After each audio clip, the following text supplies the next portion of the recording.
Good morning students. आज मैं फिर आपके लिए क्लास 10 की एक कविता लेकर आई हूँ जिसकी रचना छायावाद के सिद्धहस्त कवि सूर्यकांत त्रिपाठी निराला ने की है। निराला जी की यह बहुत ही खूबसूरत रचना है जो कि प्रकृति के सुंदरता को लेकर बनाई गई है। फागुन महीने में प्रकृति की सुंदरता को लेकर बनाई गई है। कवि निराला जी कहते हैं, अट नहीं रही है। इस कविता का शीर्षक है अट नहीं रही है। अट नहीं रही है, आभा फागुन की तन सट नहीं रही है। अट मीन्स हुआ समाना।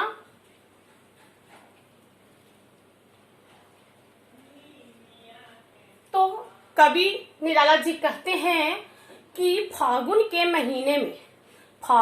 महीने में प्रकृति इस प्रकार से सज जाती है, प्रकृति इस प्रकार से सज जाती है, इतनी सुंदर हो जाती है, चारों तरफ का नजारा इतना मनोरम हो जाता है कि उसकी सुंदरता, उसकी जो आभा होती है वो मन में समाये नहीं समाती है। उसकी सुंदरता से पूरा वातावरण निखर जाता है।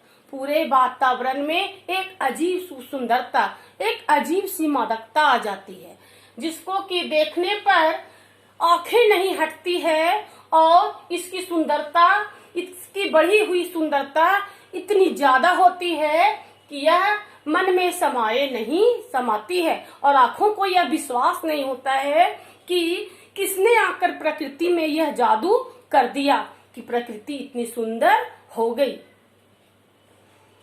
कहीं सांस लेते हो, घर घर भर देते हो, उड़ने को नभ में तुम पर कर देते हो। तो फागुन का महीना मदमस्त होता है। फागुन का महीना मदमस्त होता है और इस महीने में चलने वाली हवाएं सुगंधित होती है और मतवाली होती है। इस महीने में चलने वाली हवाएं सुगंधित होती है, रसीली होती है और मनमोहक होती है। मदमाती हुई यह हवाएं आती है और पूरे तन मन को सुगंधित करके चली जाती है। और इस मनमोहक मदमाती हुई हवाओं में जब हम श्वास लेते हैं, जब हम इन हवाओं से श्वास लेते हैं तो क्या होता है कि हमारे अंदर का सारा अवसाद, हमारे हृदय का सारा अवसाद, सारे दुख दूर हो जाते हैं, सारे दुख दूर हो जाते हैं और जितने भी परेशानियां हैं और जितनी भी थकान है सारी मिट जाती है। फागुन की मदमस्त हवाओं में सारी थकान मिट जाती है। जब ये हवा हमारे शरीर रूपी घर में प्रवेश करती है, जब ये हवा हमारे शरीर रूपी घर में श्वास के माध्यम से प्रवेश करती है तो क्या होता है, हमारे अंदर का सारा अवसाद, हमारे अंदर की सारी थकान मिट जाती है। और थकान जब मिट जाती है तो इंसान अपने आप को हल्का महसूस करता है। इंसान अपने आप को बहुत हल्का महसूस करता है और ऐसा लगता है कि हमारे दो पंख लग गए हों। ऐसा लगता है कि हमारे भी दो पंख लग गए हों और हम लोग खुली आकाश में चिड़ियों की तरह उड़ रहे हैं। तो इसको दर्शाते हुए कवि कहते हैं, कहीं सांस लेते हो, घर घर भर देते हो। कि जब फागुन की मदमस्त हवाओं में श्वास लिया जाता है तो शरीर रूपी घर में जब वे हवाएं प्रवेश करती है, शरीर रूपी घर में जब वे हवाएं प्रवेश करती है, वे सुगंधित और मदमाती हवाएं जब शरीर रूपी घर में प्रवेश करती है तो मन का सारा अवसाद मिट जाता है, सारी थकान मिट जाती है और मनुष्य अंदर से इतना हल्का होता है। इतना सुंदर मनोरम दृश्य को देखकर मनुष्य का मन इतना प्रसन्न हो जाता है, वह प्रसन्नता से इस कदर भर जाता है कि उसे अंदर से हल्कापन लगता है और ऐसा लगता है कि उसके भी पर लग गए हों और वो भी आसमान में पंछियों की तरह उड़ान भर रहे हैं। ठीक है, तो ये हुआ। और आगे आँख हटाता हूँ तो हट नहीं रही है। आंख हटाता हूँ तो हट नहीं रही है। कहने का मतलब है कि जब पंख लगाकर मनुष्य हल्कापन में आसमान में उड़ता है, आनंद की परिसीमा में चला जाता है, तो ऊपर से जब वह फागुन की सुंदरता को देखता है, फागुन की मदमस्त सुंदरता को देखता है, तो उसकी आंखें वहां से हटती नहीं है और वह लगातार अपलक फागुन की सुंदरता को निहारते जाता है। उसकी निगाहें उसकी सुंदरता से हट नहीं पा रही है। इस कदर फागुन में प्रकृति की सुंदरता इस प्रकार से निखर गई है। पूरे ओर का वातावरण, चारों ओर का वातावरण इस प्रकार से सज गया है। ठीक है। इसके बाद पत्तों से लदी डाल, कहीं हरी कहीं लाल, कहीं पड़ी है उर्मे मंद गंध पुष्पमाला, पाट पाट शोभा सिरी पट नहीं रही है। कहने का मतलब है कि फागुन के महीने में जो पेड़ पौधे हैं उनमें हरी हरी कोमल कोमल पत्तियां लद गई है। पेड़ पौधों में हरी हरी कोमल कोमल पत्तियां लद गई है, जिससे कि वह पेड़ चारों तरफ का वातावरण कहीं हरा प्रतीत हो रहा है और नए नए लाल लाल पुष्प भी निकल आए हैं।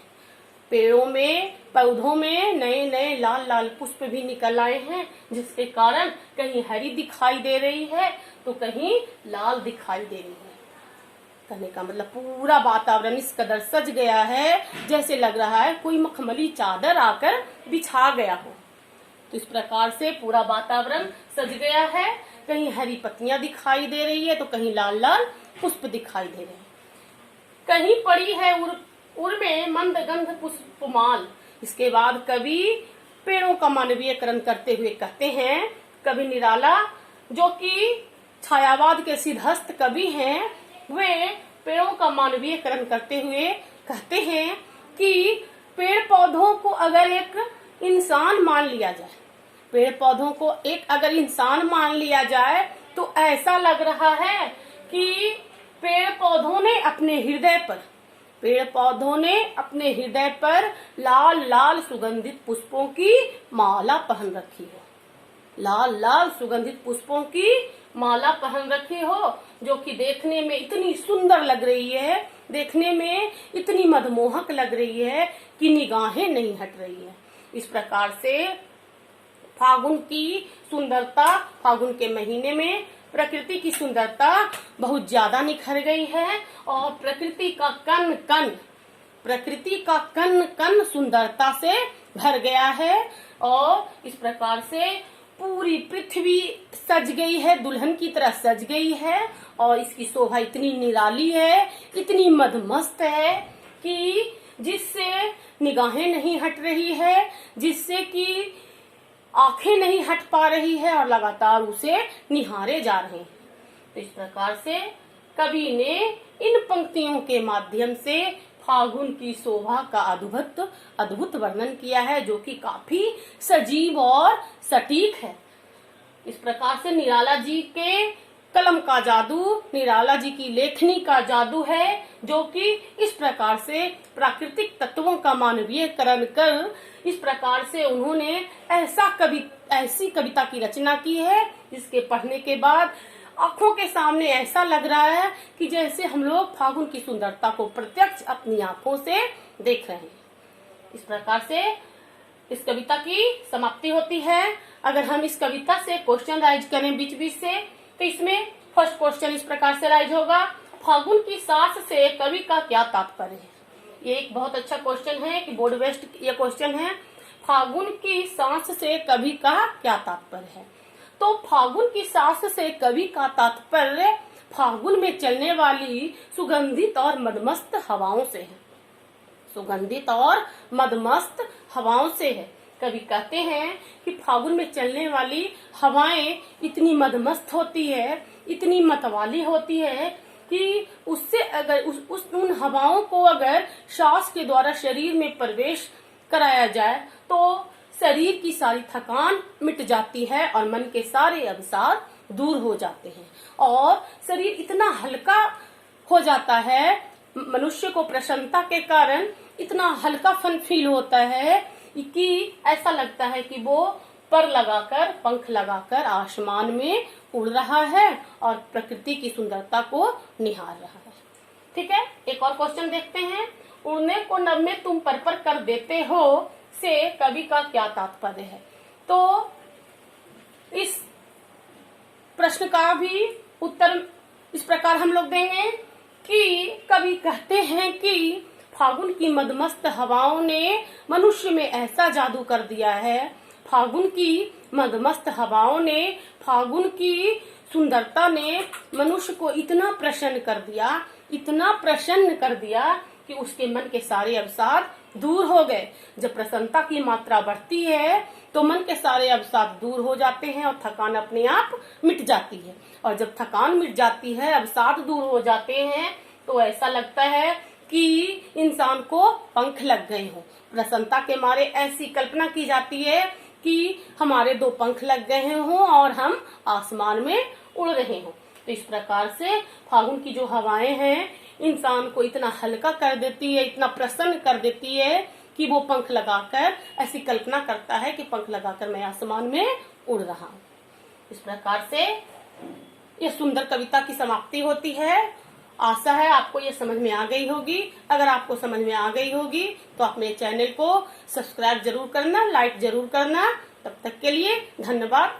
मैंने पहले ही आपसे कहा है मैं आपके लिए 10 क्लास के सारे चैप्टर का वीडियो बनाने वाली हूँ, जिसे आप लोग जरूर देखना।